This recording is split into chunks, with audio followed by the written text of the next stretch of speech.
وطبعا زي ما قلت لكم هوريكم الحواجب هنا عامله ازاي. ايه على فكره انا اللي شغال يا ميسي انا اللي اتكلم يعني يا ميسي الفيديو شغال ان انا اعرف الناس انا عملت الفيديو شغال. ما انا وانت واحد. انت خليتيني خرجت بره وانت دخلت تعملي الفيديو. ما هو انت تعبت في الشغل فانا بعمل الفيديو بداله يا جماعه. ازاي خص عليك يا ميسي كده كسفتني. انا اعمل الشغل وانت تعملي الريفيو كده كسفتني.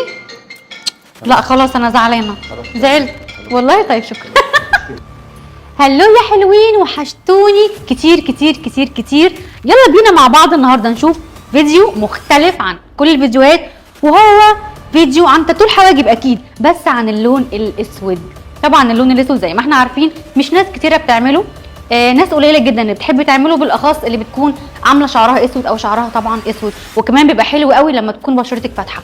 يلا بينا بسرعه نشوف شكل التاتو ولونه عامل ازاي.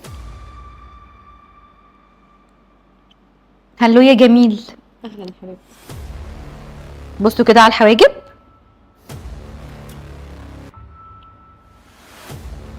حلوه صح؟ انت ايه رايك؟ جميله. انا اسمع رايك انت بقى. انت ايه رايك؟ طبعا جميله جدا.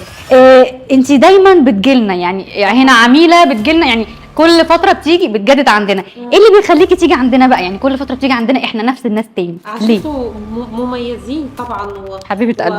وبنبسط جدا جدا لما باجي عندكم في التعامل والرقي والذوق. حبيبتي انت كل الذوق كله والله. ميسيو صبري طبعا هو الكل في الكل طبعا. احلى تحيه ليه يعني برضو. احلى تحيه يا ميسيو طبعا، هو اللي اشتغل الحواجب دي. طبعا بيخلي اللي قدامه مرتاح ومبسوط. دي اهم حاجه ان انتوا تبقوا جايين مبسوطين ومرتاحين في الوش كمان بالظبط. يعني اهم حاجه الحواجب اهم حاجه انك تكوني راضيه عن الشغل جدا. الحمد لله 100%. الحمد لله. شايفين الماتيريال عامل ازاي، شايفين اللون عامل ازاي. كل سنه تقريبا بتيجي تجدد، بتعمل مره بالاعاده بتاعتها علشان هي واثقه في المكان، في الماتيريال، في الناس اللي بتشتغل كمان.